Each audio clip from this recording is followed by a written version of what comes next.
বিশ্বাস করুন, এই ভর্তাটা বানালে খাসির মাংসের স্বাদও কিন্তু ভুলে যাবেন। পাটায় বাটা চিংড়ি মাছ দেয়া, সাথে কাঁকরোল আর ঘরোয়া মশলার যে কম্বিনেশনটা এখানে আছে, আর শেষ পর্যন্ত যে টিপস অ্যান্ড ট্রিক্সটা আপনাদেরকে দিয়েছি একদম ভর্তার শেষে যেটা মিক্স করেছি, সেটা যদি আপনারা না দেখে থাকেন একদমই কিন্তু মিস হয়ে যাবে। একদম গরম এক প্লেট ভাত নিয়ে এরকম যদি সাথে ভর্তা থাকে, আমার মনে হয় না কেউ খাসির মাংস খুঁজতে যাবে। কিভাবে এত সহজে পুরো রেসিপিটা রাইস কুকারে বানালাম, আজকে সেটাই আপনাদের সাথে শেয়ার করব।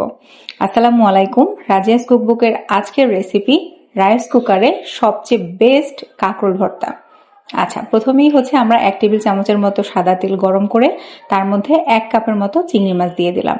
আমি দেখুন চিংড়ি মাছ কিন্তু খোসা ছাড়াইনি, জাস্ট ভালো করে ধুয়ে কোনো ময়লা না থাকে সেভাবে গোটা চিংড়ি মাছটা এখানে ব্যবহার করেছি। তার মধ্যে দিয়ে দিলাম হাফ চা চামচের থেকে একটু কম লবণ।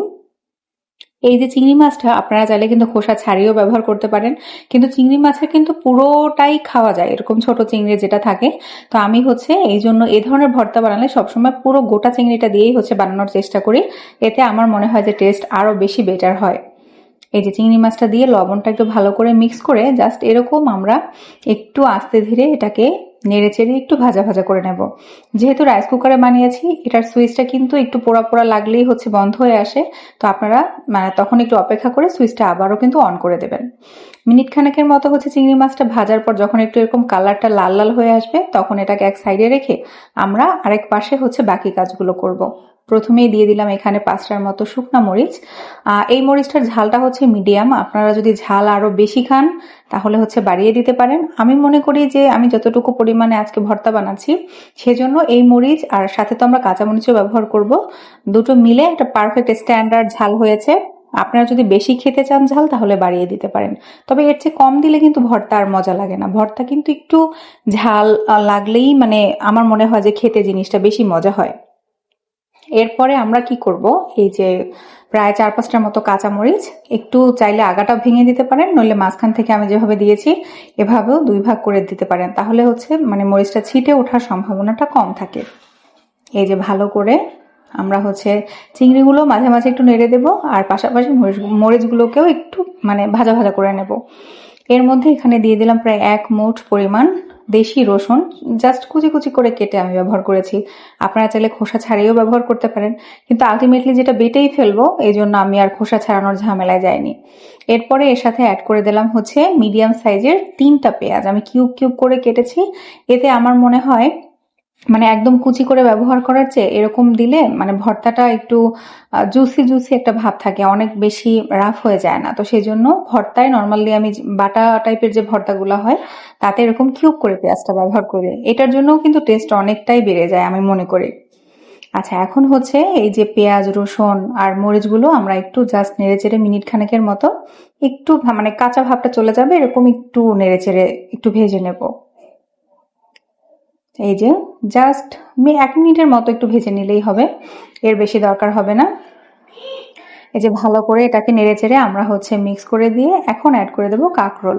আমি এখানে একদম কচি যে কাঁকরোলটা হয় সেটা ব্যবহার করেছি, এই জন্য কিন্তু আমি বীজ সহ ব্যবহার করেছি। আপনারা যদি ভর্তাটা বানান, আমার রেকমেন্ডেশন হবে আপনারা প্লিজ একটু কচি টাইপের কাঁকরোল দিয়েই হচ্ছে এই ভর্তাটা বানাবেন। কারণ কচি যে কাঁকরোলটা এটার কিন্তু একটা স্বাদই থাকে অন্যরকম, আর এটার মধ্যে যে বীজটা থাকে এটা একদমই নরম থাকে, সেজন্য বীজটা আর ফেলে দিতে হবে না। আপনারা বীজটা সমেত গোটা কাঁকরোলটাই হচ্ছে এখানে ব্যবহার করতে পারবেন। আচ্ছা, একটু মোটা মোটা করে কেটেছি, আপনাদের দেখিয়েও দিয়েছি যে একটু মোটা মোটা করে কাটলে হচ্ছে কেমন হয়। সেই পর্যায়ে হচ্ছে আমরা এটাকে অ্যাড করে দিয়ে সবকিছু ভালো করে একটু মিক্স করে দেব। এই যে চিংড়ি মাছ, পেঁয়াজ, রসুন, মরিচ আর কাঁকরোল সবকিছু মিক্স করে দিয়ে আমরা এটাকে ঢেকে দেব। ঢেকে ঢেকেই আমরা হচ্ছে এটাকে রান্না করে নেব, ভাজি ভাজি করে নেব আর কি। এই যে দেখুন কাঁকরোলটা হচ্ছে আমাদের প্রায় 3-4 মিনিট পরে আমি হচ্ছে ঢাকনাটা খুলেছি। খুলে একটু নেড়েচেড়ে দিতে হবে, বারবারই হচ্ছে খুলে নেড়েচেড়ে দিতে হবে। নিচ থেকে যেহেতু রাইস কুকার, পোড়া লেগে যাবে না, বাট একটা কিন্তু পোড়া পোড়া ভাব চলে আসে, আমরা সেটাও চাচ্ছি না। আমরা জাস্ট এটাকে নেড়েচেড়ে 3-4 মিনিট পর পর এটাকে ভাজা ভাজা করে নেব, আর অবশ্যই এটাকে ঢেকে ঢেকে রান্না করব, তাহলে হচ্ছে সেদ্ধটা খুব পারফেক্ট হবে। আর কোনো রকম ভাবেই কিন্তু পানি দেয়া যাবে না। আমরা যখন এটা ঢেকে দেব কাঁকরোল থেকে কিন্তু অনেকটা পানি বের হবে। আচ্ছা, কাকুলেও কিন্তু আমি সামান্য হলুদ হাফ চা চামচের মতো লবণ আর খুব সামান্য একটু হলুদ ব্যবহার করেছিলাম। আপনারা নিশ্চয়ই ভিডিওতে দেখেছেন। তো সেই হলুদটা কেন দিয়েছি, এর কালারটা যে খুব সুন্দর, মানে সবুজ রঙের জিনিসে একটু হলুদ কালারটা দিলে মানে কালারের কন্ট্রাস্টটা হয়ে মানে কালারটা অনেক সুন্দর আসে। এই যে ঢেকে ঢেকে প্রায় হচ্ছে 8-10 মিনিট পর আমাদের কাঁকরোলগুলো কিন্তু একদম সেদ্ধ হয়ে গেছে, দেখুন আমি দেখিয়েও দিলাম। এরকম ভাবে একটু ভেজে ভেজে আমরা হচ্ছে এখন এটাকে তুলে নেব বাটার জন্য। এই যে একদম সরাসরি হচ্ছে পাটায় নিয়ে নিচ্ছি। একদম হচ্ছে আমরা চেষ্টা করবেন অবশ্যই শিলপাটা ব্যবহার করতে, কারণ শিলপাটার ভর্তার কিন্তু একটা অন্যরকম স্বাদ থাকে, তাই না? আমরা যারা ভর্তা শিলপাটায় করি তারা কিন্তু জানি যে শিলপাটার মজাই হচ্ছে অন্যরকম। আর যদি সম্ভব না হয় তাহলে হচ্ছে আপনারা ব্লেন্ডারেও করে নিতে পারেন, মিক্সার গ্রাইন্ডারও ব্যবহার করতে পারেন, কোনো সমস্যা নেই। এই যে আমি হচ্ছে সবকিছু একটু বেটে নিচ্ছি। সবকিছু কিন্তু মোমের মতো এখানে সেদ্ধ হয়ে গেছে। আর রাইস কুকারে কিন্তু যে কোনো জিনিস সেদ্ধ খুব ভালো হয়, যেহেতু আমরা ঢেকে ঢেকে রান্না করি। আর আমরা কিন্তু একদমই সামান্য তেল ব্যবহার করেছি, খুব বেশি তেলও কিন্তু আমরা এখানে ব্যবহার করিনি।